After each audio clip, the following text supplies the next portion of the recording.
اہل کتاب سے کون لوگ مراد ہیں؟ چنانچہ جو لوگ کسی آسمانی مذہب کے ماننے والے ہوں اور ان کے پاس کوئی آسمانی کتاب یا اسی طریقے سے کوئی صحائف کسی بھی شکل و صورت میں موجود ہو، ان پر اہل کتاب کا اطلاق شرعی اعتبار سے ہوتا ہے۔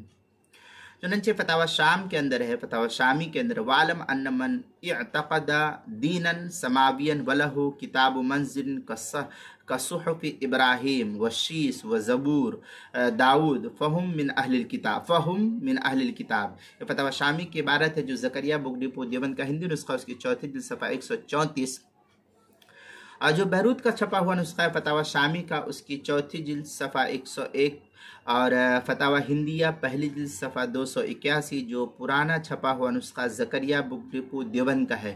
البحر الرائق تیسری جلد صفحہ 103 پر ہے۔ الفقہ علی مذاہب الاربع مکمل میں ہے، قسم لہ کتاب محقق یؤمن بہ کالیہود الذین یؤمنون بالتوراۃ والنصارى الذین یؤمنون بالتوراۃ والانجیل وغیرہ۔